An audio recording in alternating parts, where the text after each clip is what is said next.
কোটা আন্দোলনের সহিংসতায় আহতদের দলমত নির্বিশেষে চিকিৎসা দেবে সরকার, ঢাকা মেডিকেলে বললেন প্রধানমন্ত্রী। ঘুরে দেখেছেন বিটিভির ক্ষয়ক্ষতি। প্রতিটি হত্যার বিচার বিভাগীয় তদন্ত হবে বলেছেন ওবায়দুল কাদের। মুক্তিযোদ্ধাদের হৃদয়ের রক্তক্ষরণ সমাধানের আশ্বাস মুক্তিযুদ্ধ বিষয়ক মন্ত্রীর। সরকার পতন আন্দোলনের সকল শরিক দল, জামায়াতে ইসলামী এবং অন্যান্য ইসলামী দলকে নিয়ে জাতীয় ঐক্য করার আহ্বান মির্জা ফখরুল ইসলাম আলমগীরের। শিথিল কারফিউতে স্বাভাবিক হয়ে আসছে রাজধানী সহ সারা দেশের জনজীবন। ঢাকা দক্ষিণ সিটির অনেক কাউন্সিলর কার্যালয়ে ভাঙচুরের ক্ষত। চালের দাম মান ভেদে বস্তা প্রতি বেড়েছে 50 থেকে 100 টাকা। বেড়েছে মাছের দামও, কিছুটা স্বস্তি সবজি আর মুরগির দামে।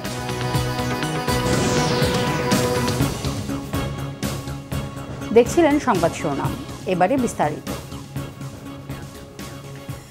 প্রধানমন্ত্রী শেখ হাসিনা বলেছেন, মানুষের জীবন নিয়ে ছিনিমিনি খেলা বন্ধে সহিংসতায় জড়িতদের খুঁজে বের করে উপযুক্ত শাস্তি নিশ্চিত করতে হবে।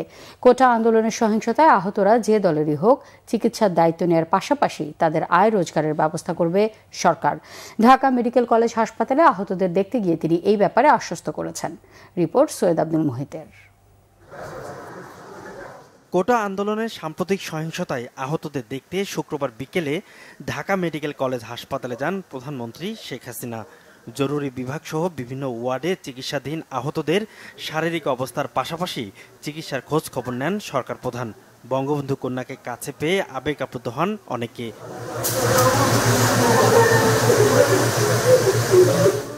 পরে সাংবাদিকদের প্রধানমন্ত্রী বলেন, জামাত, শিবির, বিএনপি, ছাত্রদলের কর্মীরা কোটা আন্দোলনের সুযোগ নিয়ে দেশব্যাপী সহিংসতা চালিয়েছে। তাদের হামলা থেকে রেহাই পায়নি রাষ্ট্রীয় প্রতিষ্ঠানগুলো। আমি তো আমার সব হারাইছি, বাবা, আমার ভাই সব হারাইছি। আমি তো জানি মানুষের হারানোর বেদনা কি। আমার থেকে ওদের আর কেউ বেশি চায় না।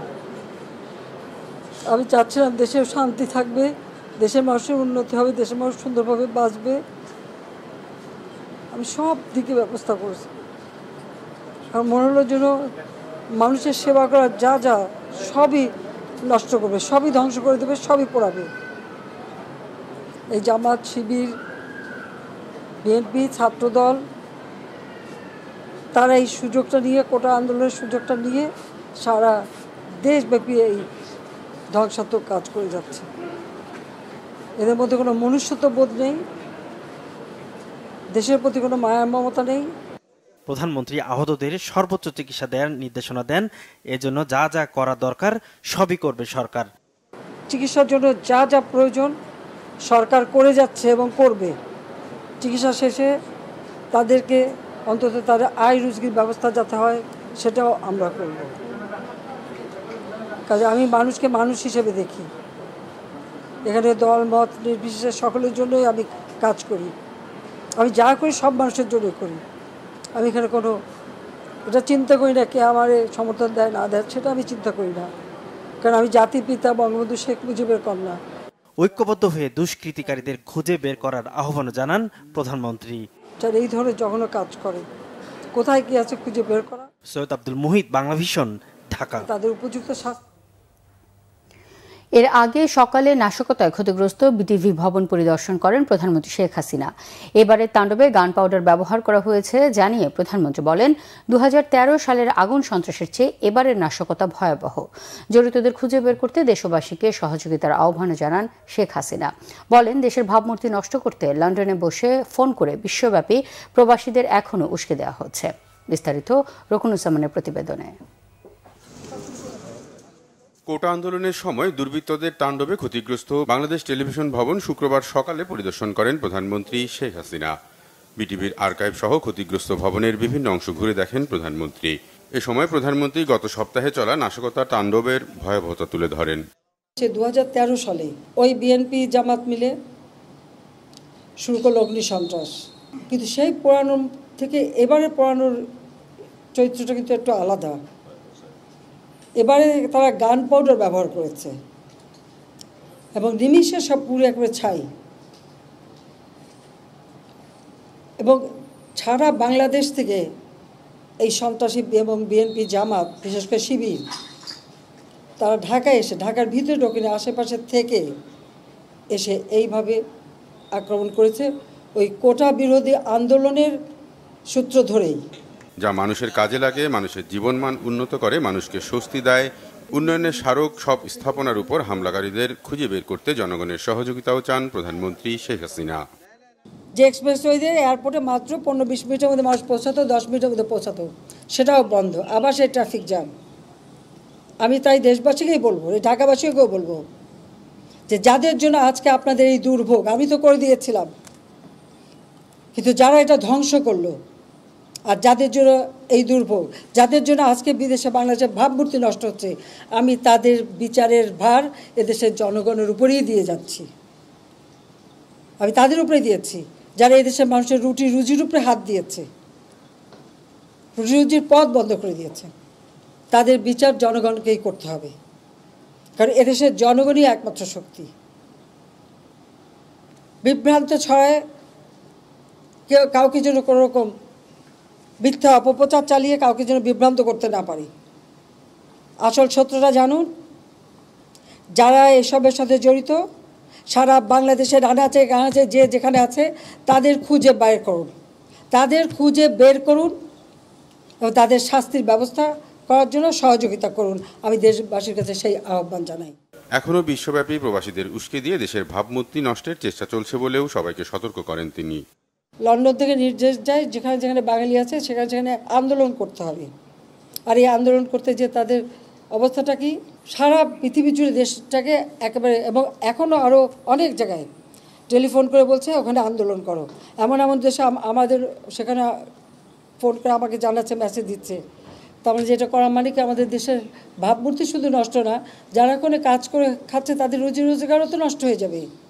তো এখন এটা কিসের জন্য এই ধরনের আচরণ করা হচ্ছে, এটাই আমার প্রশ্ন। সাজাপ্রাপ্ত আসামি মুচলেখা দিয়ে দেশ ছেড়ে এখন দেশ ধ্বংস, আর জামাত আর শিবির এরা তো সবসময় স্বাধীনতা বিরোধী। তার বক্তব্যকে বিকৃত করে আন্দোলনকে কিভাবে উস্কে দেওয়া হয়েছিল সে ব্যাখ্যা উঠে আসে প্রধানমন্ত্রীর কথায়। এটা করতে হবে, আমরা করে দিয়েছি, পরে আবার ঘুরে যে সেটা না আরও চাই। করতে করতে হ্যাঁ, কোটা তাদের যে দাবি ছিল তার থেকে অনেক বেশি আমরা দিয়ে দিয়েছি।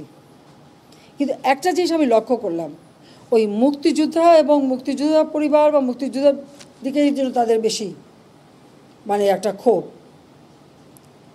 আমার একটা কথা নিয়ে তারা কিছু কতদিন প্রতিবাদ করলো। কী কথা বলেছিলাম আমি? আমার কথাটাকে বিকৃত করা হয়েছিল। রুকুনুজ্জামান, বাংলা ভিশন, ঢাকা। আওয়ামী লীগ সাধারণ সম্পাদক ওবায়দুল কাদের বলেছেন, শিক্ষার্থীদের আন্দোলনকে পুঁজি করে বিএনপি, জামায়াত, উগ্র বাম ও বিদেশিরা সরকার উৎখাতে ষড়যন্ত্র করছে, সেটা হতে দেওয়া হবে না। তিনি বলেন, প্রতিটি হত্যাকাণ্ডের বিচার বিভাগীয় তদন্ত করা হবে। বিএনপি, জামায়াত এখনও খাপটি মেরে আছে, দাবি ওবায়দুল কাদেরের। রিপোর্ট করছেন রিশান নাসরুল্লাহ। চলমান পরিস্থিতি নিয়ে আওয়ামী লীগ সভাপতির রাজনৈতিক কার্যালয়ে সংবাদ সম্মেলন করেন দলের সাধারণ সম্পাদক ওবায়দুল কাদের। সংবাদ সম্মেলনে তিনি বলেন, শিক্ষার্থীরা দেশবিরোধী হামলায় জড়িত নয়, অবৈধভাবে ক্ষমতায় যেতে বিএনপি, জামায়াত ও বিদেশি শক্তি এই হামলা করেছে। শিক্ষার্থীদের পুঁজি করে বিএনপি, জামাত, ছাত্রদল, শিবির, জঙ্গি গোষ্ঠী, উগ্র বামপন্থী সহ দেশি বিদেশি কুচক্রী মহল অবৈধভাবে সরকার হটানোর অপচেষ্টা চালিয়ে যাবে, সেটা আমরা হতে দিতে পারি না। এই অশুভ চক্র ব্যর্থ হবেই ইনশাল্লাহ। এখনো যারা আন্দোলনে ডাক দিয়ে যাচ্ছে তাদের উদ্দেশ্য দেশকে ধ্বংস করা, দেশের অর্থনীতিকে আরও ধ্বংসের দিকে নিয়ে যাওয়া এবং পেছনে দরজা দিয়ে ক্ষমতা দখল করা, দেশের মানুষকে সঙ্গে নিয়ে এদের অশুভ উদ্দেশ্যকে প্রতিহত করা। ওবায়দুল কাদের বলেন, কোনো হত্যাকাণ্ডকেই সমর্থন করে না সরকার। সব ঘটনার বিচার বিভাগীয় তদন্তের পাশাপাশি জড়িতদের শাস্তি নিশ্চিত করা হবে। আন্দোলনকে পুঁজি করে দেশি বিদেশি চক্র যে তাণ্ডব চালিয়েছে তা কোনো সভ্য মানুষ মেনে নিতে পারে না। তারা পুরো দেশকে স্থবির করে দিয়েছে।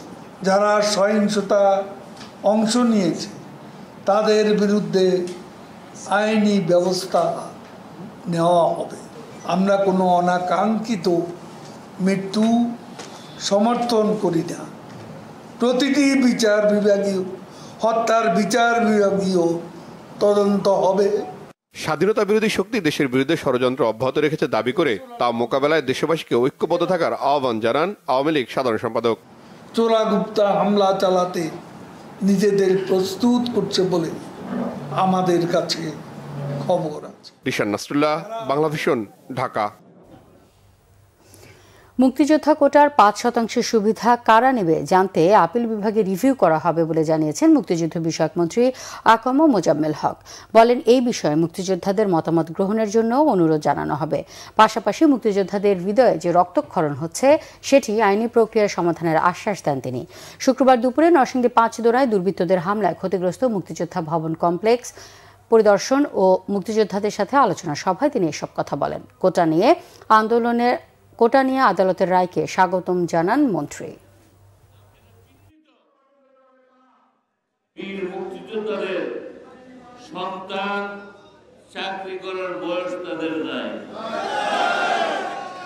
ওনারা যেটা করেছে আমরা অভিনন্দন জানাই। মুক্তিযোদ্ধাদের কোটা বাদ দিয়েছে, আমরা সেটা মেনে নেই, অভিনন্দন জানাই।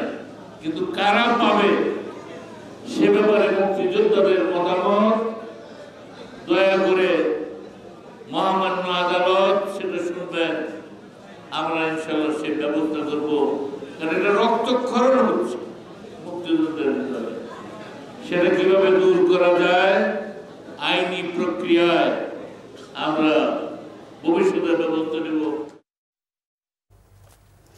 পররাষ্ট্রমন্ত্রী ডক্টর হাসান মাহমুদ বলেছেন, তারেক রহমানের নির্দেশে বিএনপি জামায়াত রাষ্ট্রের উপর হামলা করেছে। জাতীয় প্রেস ক্লাবে এক আলোচনা সভায় তিনি একথা বলেন বিএনপি নেতারা নির্দেশ দিয়েছে যারা জ্বালাও পোড়াও করবে, মানুষ মারবে, তাদের বড় বড় পোস্ট দেয়া হবে। দলটির নেতা আমির খসরু মাহমুদ চৌধুরীর অডিও ফাঁস হয়েছে, এরকম আরও অডিও আছে বলে জানান তিনি। এরকম কোনো রাজনৈতিক দল নির্দেশ দিতে পারে না জানিয়ে তিনি বলেন, বিএনপি একটা সন্ত্রাসী দল। বৈষম্য বিরোধী ছাত্র নেতাদের উদ্দেশ্যে তিনি বলেন, তাদের মধ্যে দেশ বিরোধী জঙ্গিরা ঢুকে পড়েছে কিনা তা খোঁজ করে দেখতে হবে। আদালতে কোটা সমস্যা সমাধান হলেও আন্দোলনের নামে শিক্ষার্থীরা যেন বিএনপি জামায়াতকে সুযোগ করে না দেয় সে বিষয়ে সতর্ক করেন তিনি।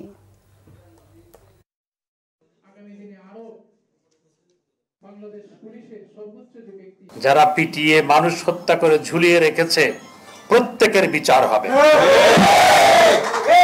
যারা মেট্রো রেলে আগুন দিয়েছে, ভিডিও ফুটেজ আছে, প্রত্যেকের বিচার হবে। পৃথিবীতে আমি নিজে ফুটেজ দেখে এসেছি, কারা আগুন ধরাচ্ছে, কারা কি করেছে, প্রত্যেকের বিচার হবে। আমরা এটি করতে বদ্ধপরিকর। সরকার পতন আন্দোলনের সকল শরিক দল, জোট, ডান বাম, জামায়াতে ইসলামী এবং অন্যান্য ইসলামী দল সহ সকলকে নিয়ে জাতীয় ঐক্য করার আহ্বান জানিয়েছে বিএনপি। এক বিবৃতিতে দলের মহাসচিব মির্জা ফখরুল ইসলাম আলমগীর ন্যূনতম এক দফা ফ্যাসিস্ট সরকারের পতনের দাবিতে সকল গণতান্ত্রিক রাজনৈতিক দল, সামাজিক ও সাংস্কৃতিক সংগঠন ও শক্তিকে ঐক্যবদ্ধ হওয়ার জন্য জাতীয় ঐক্য গঠনে বিএনপির পক্ষ থেকে আহ্বান জানান। বিবৃতিতে জাতির ক্রান্তি লগ্নে জাতীয় বৃহত্তর স্বার্থে লুণ্ঠিত গণতন্ত্র ও ভোটাধিকার পুনরুদ্ধার, অধিকারহীন জনগণের ও জাতির মুক্তির লক্ষ্যে এক দফার ভিত্তিতে এবং দাবিতে দেশের সকল গণতান্ত্রিক রাজনৈতিক দল, সামাজিক ও সাংস্কৃতিক সংগঠন, ব্যক্তি ও শক্তিকে ঐক্যবদ্ধ হয়ে একটি জাতীয় ঐক্য গঠনের আহ্বান জানানো হয়। বিএনপির নেতৃত্বে যুগপৎ আন্দোলনের সকল শরিক দল ও জোট, বাম ডান সকল রাজনৈতিক দল, বাংলাদেশ জামায়াতে ইসলামী সহ অন্যান্য ধর্মভিত্তিক ও সকল ইসলামী রাজনৈতিক দল এবং সংগঠনের প্রতি জাতীয় ঐক্যের আহ্বান জানান বিএনপি মহাসচিব। শিগগিরই সম্মতিপ্রাপ্ত সবার স্বাক্ষরে যৌথ বিবৃতি প্রদান করার কথাও জানানো হয় বিবৃতিতে। এর আগে অপর এক বিবৃতিতে বিএনপি মহাসচিব বলেন, বিএনপি সহ বিরোধী দলগুলোর নেতাকর্মী এবং সাধারণ মানুষকে নির্বিচারে গ্রেফতার করে যাচ্ছে। গত কয়েকদিনে কতজন নিরীহ মানুষকে হত্যা ও পঙ্গু করা হয়েছে তার সঠিক পরিসংখ্যান জানতে চায় জনগণ। জনগণের টাকায় কেনা কি পরিমাণ গোলা বারুদ, টিয়ার শেল, সাউন্ড গ্রেনেড জনগণের উপর ব্যবহার করা হয়েছে তার হিসাবও জনগণ জানতে চায় বলে উল্লেখ করেন বিএনপি মহাসচিব।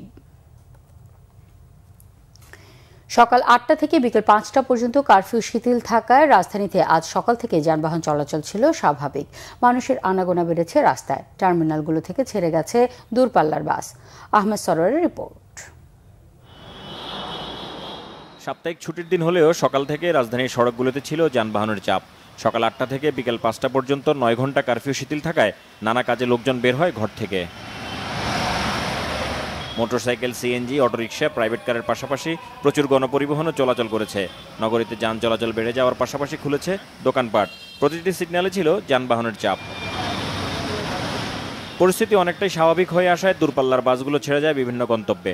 গাবতলী বাস টার্মিনাল ঘুরে দেখা গেছে কারফিউ শিথিল থাকায় সকাল থেকেই যাত্রীর চাপ ভালোই, তবে বেলা বাড়ার সাথে সাথে যাত্রীর চাপ কমতে থাকে। আবার কারফিউ শুরুর আগেই সবাই পৌঁছাতে চায় গন্তব্যে। তেমন কোনো সমস্যা নেই। আপনার মাঝে মাঝে রোডঘাট পুলিশ বক্স থেকে আটকা দেওয়া হয়, আবার যানজট সৃষ্টি হয়ে গেলে আবার ছেড়ে দেয়। সকালবেলা যে গাড়ি যাচ্ছে রাত্রে গাড়ি যায় না, রাত 6টা 7টার পরে আর গাড়ি যায় না। কার্ফিউ না দিলে এই গ্যাঞ্জাম চলতে থাকতো খালি। এই পর্যন্ত 200 টাকা ভাড়া কাটছি, তাহলে আমরা ঘর ভাড়া দিয়ে চলি ফিরি, খাওয়া দাওয়া, বাচ্চার খরচ, কেমনে কি করব বলেন। প্রভাব এটুকুই পাচ্ছি, যেমন বাজারঘাট পড়া, হয়তো ব্যাংকে লেনদেন বা অন্যান্য কিছু আদার্স সুবিধা এটাই পাচ্ছি। এই 7টা দিন গেছে না, অনেক কষ্টে গেছি। ছোটো ঘরে লেখাপড়া বেতনও দিতে পারতেছি না, কিস্তি আছে ভাই প্রতি মাসে সপ্তাহ 400 টাকা করে কিস্তি আছে, শেষে সপ্তাহ কিস্তি দিতে পারতেছি না। কোনো তো উপকার কিছু বুঝলাম না, যে আমাদের কোনো কামাই রুজি নাই, কিছু নাই। সকাল পর্যন্ত খালি 100 টাকা ভাড়া মারছি, জমা উঠেই আমাকে জমা বেরিয়ে যেতে আছে। কারফিউ শিথিলের মধ্যেও সড়ক ও বিভিন্ন চেকপয়েন্টে সেনাবাহিনী ও আইনশৃঙ্খলা বাহিনী ছিল সতর্ক অবস্থানে। বিভিন্ন সরকারি স্থাপনার সামনে নিজেদের দায়িত্ব পালনে সদাব্যস্ত ছিল সেনাবাহিনী। শনিবারও সকাল 8টা থেকে বিকাল 5টা পর্যন্ত কারফিউ শিথিল থাকবে। আহমেদ সরোয়ার, বাংলা ভিশন, ঢাকা। রায়েরবাগ মাতুয়াইল এলাকায় সংঘর্ষে জড়িতরা বেশিরভাগই স্থানীয়দের কাছে অপরিচিত বলে জানিয়েছেন সেখানকার বাসিন্দারা। ছাত্রদের আন্দোলনে মিশিয়ে পরিকল্পিতভাবে স্থানীয় কাউন্সিলর অফিস, বিদ্যুৎ সাবস্টেশন সহ বিভিন্ন স্থাপনায় আকস্মিক হামলা ও ভাঙচুর চালায় দুর্বৃত্তরা। লুটপাট চালানো হয় ঢাকা দক্ষিণ সিটির 63 নম্বর ওয়ার্ড কাউন্সিলরের অফিসও। মিরাজ হোসেন গাজীর রিপোর্ট, ক্যামেরায় ছিলেন ইসমাইল হোসেন পলাশ। হামলা ভাঙচুরের ঘটনার এক সপ্তাহ পর নিজ দপ্তরে প্রবেশ করছেন ওয়ার্ড কাউন্সিলর শফিকুল ইসলাম খান দিলু। ঢাকা দক্ষিণ সিটি কর্পোরেশনের 63 নম্বর ওয়ার্ড কাউন্সিলর তিনি।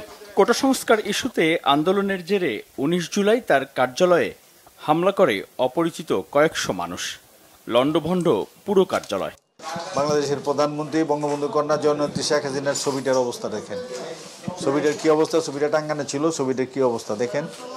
ছবিটা ভাঙচুর করছি, টেবিল সব ভাঙচুর করছি, আমার ক্রেস্ট নাই একটাও, সব ক্রেস্ট ফেলাই দিছি, রুমের সব কিছু তছনছ করে ফেলেছি, আমার ল্যাপটপ যা আছে প্রিন্টার সব ধ্বংস করে দিছি, আমার কিছু নাই, সব ধ্বংস একদম। এইটার মধ্যে আমার টাকা পয়সা আসলে তাও নিয়ে গেছে, নাই টাকা পয়সা নাই। কিছু বুঝে ওঠার আগেই টার্গেট করে হামলা চালানোর অভিযোগ করলেও কারা জড়িত তা এখনো নিশ্চিত নন তিনি। এটা ঢাকা দক্ষিণ সিটি কর্পোরেশনের 63 নম্বর ওয়ার্ডের কাউন্সিলর অফিস। এটা একটা জনগণের সম্পত্তি, এখানে যা ছিল সব জনগণের জানমাল ছিল, জনগণের মাল ছিল, এবং যা কিছু করছে জনগণের উপরে আঘাতটা করছে। আর দ্বিতীয় কথাটা হলো, যে আঘাতটা যখন হয়েছে এই আঘাতটা আমি ভাবতেও পারি না এই জায়গায় এমন একটা আঘাত হবে। তাদের প্রতি আমার কোনো ক্ষোভ নাই, দুঃখ নাই, আমি জনগণের উপর এটার দায়িত্ব ছেড়ে দিলাম, জনগণের বিচার করব আগামী দিনে। পাশের 65 নম্বর ওয়ার্ড কাউন্সিলর অফিসে হামলার আশঙ্কা থাকলেও শেষ পর্যন্ত তা হয়নি। এই ওয়ার্ডের কাউন্সিলর শামসুদ্দিন ভুইয়া সেন্টুর রায়েরবাগ এলাকার বাণিজ্যিক ভবনে করা হয় ভাঙচুর। আমার একটা মার্কেট ছিল এনে 5.5 তলা, সেটারও ভাঙ্গা টাঙ্গা আমার ওই আপনার সিসি ক্যামেরা, তারপর আপনি ওই যে বিদ্যুতের মিটার ভাঙ্গা, গ্লাস টাস ভাঙ্গা মেসাকার করেছে। আমাদের এখানে অনেক লোকজন ছিল, যার কারণে আমার এখানে আক্রমণ করার চেষ্টা করছিল, কিন্তু পারে নাই। পাশেই যাত্রাবাড়ির কাজলায় ডিপিডিসির সাবস্টেশনেও হামলা ভাঙচুর করে দুর্বৃত্তরা। বেশ কয়েকটি গাড়িও ভাঙচুর করা হয়। সে তেমন মানে আইসে ধাক্কা দিছে, ও ধাক্কায় আপনার তালা সিটকেনি, সিটটা কই গেছে খবর নাই। মানে এইটা ভাঙছে, ওইটা ভাঙছে, ওইটা ভাঙছে, পরে আরো একটা আছে বাইরে, ওইটাও ভাঙছে। মোট কয়টা গাড়ি ভাঙছে? 5টা। সবই বড় হুন্ডা জ্বালাই দিছে 3টা, আর 2-3টা 4-5টা ভাঙে গেছে। তবে এসব হামলায় বিদ্যুৎ কেন্দ্রটির সরবরাহ প্রক্রিয়ায় কোনো প্রভাব পড়েনি। মিরাজ হোসেন গাজী, বাংলা ভিশন, ঢাকা।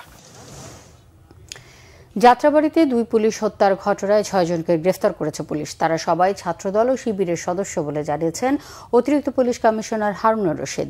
সকালে রাজধানী মিন্টু রোডে গোয়েন্দা কার্যালয়ে রায়েরবাগে পুলিশ হত্যার ঘটনায় 6 জনকে গ্রেফতার বিষয়ে সংবাদ সম্মেলনে তিনি কথা বলেন। হারুনুর রশিদ জানান 19 এবং 20 জুলাই পুলিশ সদস্য মুক্তাদির ও গিয়াসউদ্দিনকে হত্যায় গ্রেফতারকৃতরা সরাসরি জড়িত।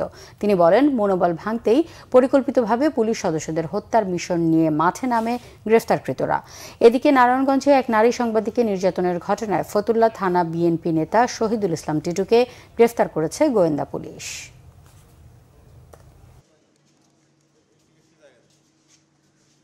একটি চক্র, তারা বারবারই ব্যর্থ হচ্ছে পুলিশের কারণে, যার কারণে তারা এখন পুলিশকেই তারা টার্গেট করেছে।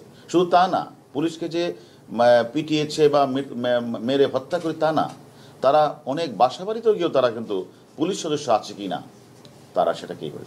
আমরাও এখন ওই জামাত শিবির চক্র, বিএনপির চক্র কোন বাসাবাড়িতে আছে, কারা হত্যাকাণ্ডে অংশ, তাদেরকেও আমরা খুঁজছি এখন, তারা কোন বাড়িতে আছে, যে বাড়িতে থাকবে সেখানে তাদের ধরে নিয়ে আসবো আমরা। সবজিতে স্বস্তি ফিরল চড়া চালের দাম। বস্তা প্রতি 50 থেকে 100 টাকা বেড়েছে সব ধরনের চাল। চলমান পরিস্থিতিতে সরবরাহ কম থাকা এবং পরিবহন ব্যয় বাড়ার কারণেই দাম বেড়েছে বলে জানালেন বিক্রেতারা। এদিকে মাছের দাম কিছুটা বাড়লেও আগের দামে বিক্রি হচ্ছে মুরগি। বিস্তারিত জানাচ্ছেন মামুন আব্দুল্লাহ। কারফিউ শিথিলে কিছুটা স্বস্তি ফিরলেও তার প্রভাব পড়েনি চালের দামে। বেড়েই চলছে নিত্যপণ্যটির দাম। 2 সপ্তাহ ধরে বাড়তে থাকা চাল আরেক দফা বস্তা প্রতি বেড়েছে 100 টাকা। এতে দিশেহারা সাধারণ মানুষ। বিক্রেতারা বলছেন মোকাম থেকেই কিনতে হচ্ছে বাড়তি দামে। দেশে আন্দোলন সংগ্রামের পরে এখন চালের বস্তা প্রতি প্রায় 100 টাকা বাড়ছে, কেজি প্রতি 2 টাকা। তো তার কারণ মেলারা বলতেছে ধরেন কিছুদিন মেল কলকারখানা এমনি বন্ধ ছিল, আর দ্বিতীয়ত গাড়ি ভাড়া বেশি। বাংলাদেশে তো কোনো একটা ইস্যু হলে স্বাভাবিকভাবে জিনিসপত্রের দাম বেড়ে যায়, এটা খুব স্বাভাবিক ব্যাপার। এটা মানে আজকের না, এটা দীর্ঘদিন ধরে মানে এই প্র্যাকটিস দীর্ঘদিন ধরে আছে। মাছের বাজারে আগের দামেই কেনা যাচ্ছে দেশি ও চাষের মাছ। সব ধরনের মাছই কেজিতে 50 থেকে 100 টাকা পর্যন্ত কমেছে। সাময়িক যে দুর্যোগের জন্য যে পরিমাণ দাম ছিল সেই তুলনায় আজকে সবজি মাছ সবকিছুর দামই মানে কম। গত সপ্তাহে তো কারফিউ ছিল, যার কারণে মাল আসতে পারে নাই। আর যা আসছে আমরা হলো যে গাড়ির ভাড়া ছিল দ্বিগুণ, যার কারণে প্রত্যেকটা মালের আপনার 50 টাকা 100 টাকা বেশি ছিল। গেল সপ্তাহে নাগালের বাইরে থাকা সবজিতে ফিরেছে কিছুটা স্বস্তি। বেশিরভাগ সবজিই পাওয়া যাচ্ছে 20 থেকে 30 টাকা কমে। সবজির দাম আগের তুলনায় একটু কমছে। লাউ আগে আমরা বিক্রি করছি 80 টাকা 70 টাকা, এখন লাউ বিক্রি করতেছি 50 টাকা। আপনার অবরোধের পরে এখন একটু কমছে, একটু স্বস্তির ভিতরে আসছে। আগামী সপ্তাহ ছিল আপনার 200 টাকা কেজি মরিচ, এখন হয়েছে আপনার 120 টাকা কেজি। সবগুলো সবজি আপনার 30 থেকে 40 টাকা করে কম পাওয়া যাচ্ছে। আগে ছিল খোলা চিনি 130, এখন 135। সরবরাহ 2 দিন ধরে ভালো, বেচাকিনাও 2 দিন ধরে ভালো হইতেছে। আগে আন্দোলনে বেচাকিনা খারাপ ছিল আমাদের। গত সপ্তাহের মতোই সোনালী মুরগি 280 টাকা এবং ব্রয়লার বিক্রি হচ্ছে 180 টাকা কেজিতে। মামুন আব্দুল্লাহ, বাংলা ভিশন, ঢাকা। ঢাকা বিশ্ববিদ্যালয় খোলার পর হলে হলে নিয়মিত ছাত্ররাই যাতে রুম বরাদ্দ পান তা নিশ্চিত করা হবে বলে জানিয়েছেন উপাচার্য অধ্যাপক মাকসুদ কামাল। শুক্রবার সকালে কোটা আন্দোলনকে কেন্দ্র করে বিশ্ববিদ্যালয়ের ভাঙচুর হওয়া বিভিন্ন হল পরিদর্শন শেষে এসব কথা জানান তিনি। উপাচার্য জানান, আন্দোলনকে কেন্দ্র করে সহিংসতার সময় ঢাকা বিশ্ববিদ্যালয়ের বিভিন্ন হলের কমপক্ষে 300 কক্ষ ভাঙচুর করা হয়েছে। এগুলো সংস্কারের পরেই ক্যাম্পাস চালু করা হবে। তিনি বলেন, আকস্মিকভাবে মধ্যে মারামারি শুরু হয়ে গেলে পরিস্থিতি নিয়ন্ত্রণের বাইরে চলে যায়, যার কারণে বিশ্ববিদ্যালয় কর্তৃপক্ষ কিছু করতে পারেনি। রুমগুলোকে যখন আমরা সংস্কার করে শেষ করব, তার উপর ভিত্তি করে বিশ্ববিদ্যালয়ে যখন দেশব্যাপী একটি স্থিতিশীলতা আসবে, শান্তি শৃঙ্খলা আসবে, একটা রিকনসিলিয়েশন আমরা চেষ্টা করছি শিক্ষার্থীদের মধ্যে ফিরানোর জন্য, শিক্ষার্থীদেরকে আশ্বস্ত করার জন্য। এর উপর ভিত্তি করে আমরা রুমগুলো যখন আমরা রিপেয়ার করতে পারবো, বিশ্ববিদ্যালয় যখন প্রস্তুত হবে, তখন আমরা বিশ্ববিদ্যালয় খোলার বিষয়ে আমরা সিদ্ধান্ত গ্রহণ করব। নরসিংদীতে জেলা কারাগার সহ বিভিন্ন স্থাপনায় হামলা, ভাঙচুর, অগ্নিসংযোগের ঘটনায় 11টি মামলা হয়েছে। পালিয়ে যাওয়া আরও এক জঙ্গিকে গ্রেপ্তার করেছে পুলিশ। পুলিশ জানায়, সহিংসতা মামলায় 184 জন ও জেল পলাতক 9 জঙ্গির মধ্যে 4 জনকে গ্রেপ্তার করা হয়েছে। গত 19 জুলাই কারাগারে হামলার সময় 85টি অস্ত্র ও 7,000 গুলি লুট করা হয়। এর মধ্যে 45টি অস্ত্র ও 1091 রাউন্ড গুলি উদ্ধার করা হয়েছে। এছাড়া বিভিন্ন দপ্তরের আরও মামলা প্রক্রিয়াধীন রয়েছে। সকালে পুলিশ সুপার কার্যালয়ে এক সংবাদ সম্মেলনে এসব তথ্য জানান পুলিশ সুপার মোহাম্মদ মুস্তাফিজুর রহমান।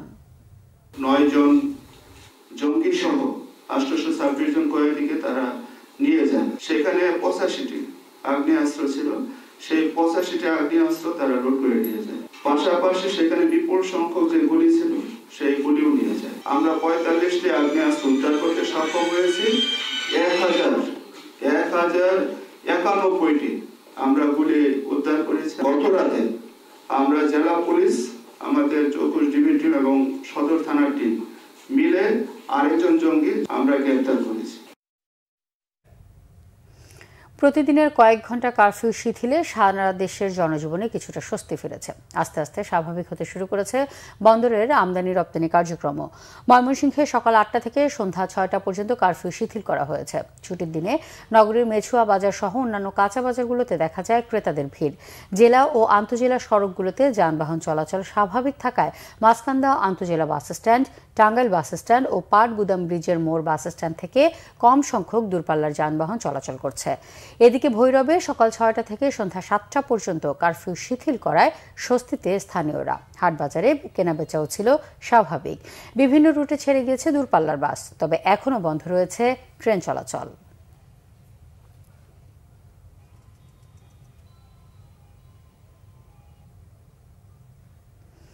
সহিংসতার আশঙ্কায় 4 দিন বন্ধ থাকার পর উৎপাদনে ফিরেছে আশুলিয়ার শিল্প কারখানাগুলো। নিরাপত্তার চাদরে কাজ করছেন শ্রমিকরা।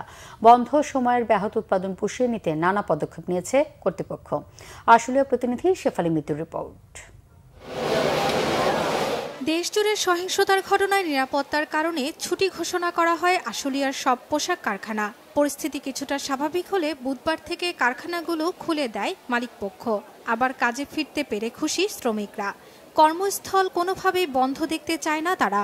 কেউ কোনো কিছু ধরে বা কোনো কিছু বলে, আইডি কার্ড দেখালে ওরা কোনো সমস্যা হয় না, ছেড়ে দেয়। ফ্যাক্টরি বন্ধ থাকলে আমার ফ্যামিলির অনেক সমস্যা হয়ে যায়। বাসা ভাড়া দেওয়া, খাওয়া, স্কুল আর মাদ্রাসায় টাকা দেওয়া, অনেক সমস্যা হয়ে যায়। কারখানা খোলা থাকলে ভালো লাগে, বাসায় ভালো লাগে না।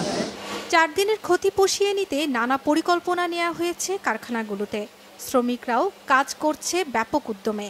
আমরা যখনই ওপেন করে দিয়েছে তারা ফ্যাক্টরিতে এসে তাদের এই যে কর্মস্থলে মানে আসতে পারার যে আনন্দটা এবং তারা যে কাজটা তাদের যে এফিসিয়েন্সিটা আমরা নর্মাল টাইমে পেতাম তার থেকে আমরা মানে অ্যাটলিস্ট 20% বেশি পাচ্ছি। ওই দিনের সব কিছু স্টপ হয়ে গিয়েছে, সেখান থেকে ফিরে কিভাবে আসা যায় সেজন্য মালিকপক্ষ প্লাস ম্যানেজমেন্ট প্লাস শ্রমিক পক্ষ সবাই কাজ করছে। কারখানা এবং শ্রমিকদের নিরাপত্তার জন্য বিপুল সংখ্যক শিল্প পুলিশ মোতায়েন রয়েছে আশুলিয়ার শিল্প অঞ্চলে। আমরা পর্যাপ্ত পরিমাণ ফোর্স মোতায়েন করেছি। আমাদের প্রত্যেকটা এলাকা বেশ টহল পার্টি আছে। ইভেন যেহেতু কিছু কিছু ফ্যাক্টরিতে রাতেও কাজ হয়, সেই জন্য আমাদের রাতেও টহলের ব্যবস্থা আছে।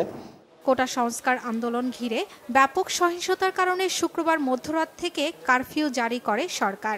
উদ্ভূত পরিস্থিতিতে বন্ধ হয়ে যায় দেশের রপ্তানি আয়ের প্রধান খাত তৈরি পোশাক কারখানা। Bangla vision news desk. Cricket, চট্টগ্রামে ড্র হয়েছে বিসিবি রেড ও গ্রিন দলের দুদিনের ম্যাচ। সেঞ্চুরি করেছেন মমিনুল হক।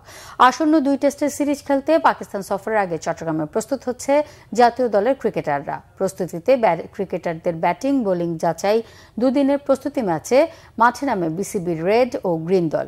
4 উইকেটে 146 রান নিয়ে দ্বিতীয় দিনে খেলতে নামে বিসিবি গ্রিন। 47 রানে থাকা মমিনুল দারুণ ব্যাটিংয়ে সেঞ্চুরি পূর্ণ করেন। 183 বলে 15টি 4 ও একটি ছক্কায় খেলেন 123 রানের ইনিংস। দ্বিতীয় সর্বোচ্চ 38 রান আসে নাইম শেখের ব্যাট থেকে। 34 রান করেন প্রীতম কুমার। 9 উইকেটে 274 রানে ইনিংস ঘোষণা করে বিসিবি গ্রিন। 3 উইকেট নেন মেহেদি হাসান। জবাবে বিসিবি রেড দলের দ্বিতীয় ইনিংসে 6 উইকেটে 147 রানে দিনের খেলা শেষ হয়। 48 রান করেন মুশফিক। 31 রানে আহরার আমিন ও 15 রানে হাবিবুর রহমান অপরাজিত থাকেন।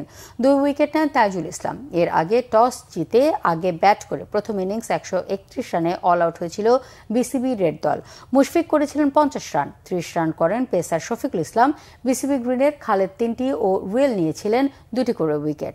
2 দিনের ম্যাচে একমাত্র পাওয়া মুমিনুলের সেঞ্চুরি। অন্য ব্যাটাররা লম্বা ইনিংস খেলতে পারেননি। প্যারিস অলিম্পিক প্রসঙ্গে এবার আর কিছুক্ষণের মধ্যে পর্দা উঠছে the biggest show on earth Olympic গেমসের। ফ্রান্সের প্যারিসে বসেছে গেমসের 33তম আসর। বাংলাদেশ সময় রাত 11:30টায় সিন নদীতে শুরু হবে প্যারিস অলিম্পিকের বর্ণাঢ্য উদ্বোধনী অনুষ্ঠান। বিশ্বের সর্ববৃহৎ ক্রীড়া আসরের উদ্বোধনী অনুষ্ঠানকে সামনে রেখে সাজানো হয়েছে সিন নদীর 2 পার। চলছে নিরাপত্তা মহড়াও। অলিম্পিক ইতিহাসে এই প্রথমবার উদ্বোধনী অনুষ্ঠান হচ্ছে স্টেডিয়ামের বাইরে। থাকছে জমকালো ও চমক জাগানো আয়োজন। বিশ্বের অন্যতম শীর্ষ গায়িকা সেলিন ডিয়ন গান গাইবেন উদ্বোধনীতে। ভিন্নতা থাকছে মার্চ পাস্টের মূল আকর্ষণে। প্রায় 200-র কাছাকাছি নৌকায় খেলোয়াড় কর্মকর্তারা মার্চ পাস্টে অংশ নেবেন। নদীতে আয়োজনের পাশাপাশি এই গেমসের উদ্বোধনে আরেকটি বড় বৈশিষ্ট্য জিরো কার্বন। স্থানীয় সময় সন্ধ্যা 7টা থেকে 4 ঘন্টার মধ্যে শেষ হবে উদ্বোধনী অনুষ্ঠান। গেমসের আনুষ্ঠানিক উদ্বোধনের আগেই অবশ্য শুরু হয়ে গেছে ফুটবল, রাগবি, আর্চারি সহ বেশ কিছু ইভেন্ট। শেষ হয়ে গেছে প্রাথমিক পর্ব। শিল্প সংস্কৃতির রাজধানী হিসেবে প্যারিসের খ্যাতি বিশ্বজোড়া। অলিম্পিক গেমসের সর্বোচ্চ 3বারের আয়োজক লন্ডনের সমকক্ষ হতে যাচ্ছে প্যারিস। আধুনিক অলিম্পিকের যাত্রাও 1896 সালে, 1900 ও 1924 সালে 2টি আসর হয় প্যারিসে। 100 বছর পর এই শহরে আবারও বসেছে অলিম্পিকের। বাংলাদেশের 5 জন অ্যাথলেট অংশ নিচ্ছে এবারের গেমসে। বিশ্বের 206টি দেশের 10,500-এর বেশি অ্যাথলেট 32টি ডিসিপ্লিনে 329টি ইভেন্টে পদকের জন্য লড়বেন। সংবাদ শেষ করব শিরোনামগুলো আরেকবার জানিয়ে। কোটা আন্দোলনের সহিংসতায় আহতদের দলমত নির্বিশেষে চিকিৎসা দেবে সরকার। ঢাকা মেডিকেলে বললেন প্রধানমন্ত্রী। ঘুরে দেখেছেন বিটিভির ক্ষয়ক্ষতি। প্রতিটি হত্যার বিচার বিভাগীয় তদন্ত হবে বলেছেন ওবায়দুল কাদের। মুক্তিযোদ্ধাদের হৃদয়ের রক্তক্ষরণ সমাধানের আশ্বাস মুক্তিযুদ্ধ বিষয়ক মন্ত্রী।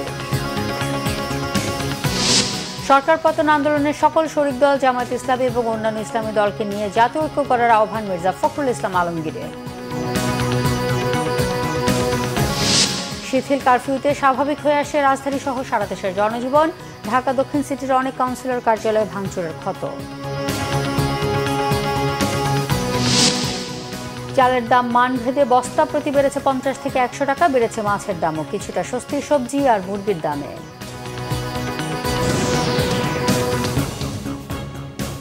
এই ছিল এখনকার মতো। পরের সংবাদ রাত 1টায় দেখার আমন্ত্রণ রইল। এছাড়া বাংলা ভিশন সংবাদ ও সংবাদ সংশ্লিষ্ট অনুষ্ঠান দেখতে ভিজিট করুন www.bbnews24.com ও facebook.com/banglavisionnews এবং সাবস্ক্রাইব করুন youtube.com/banglavisionnews। ধন্যবাদ।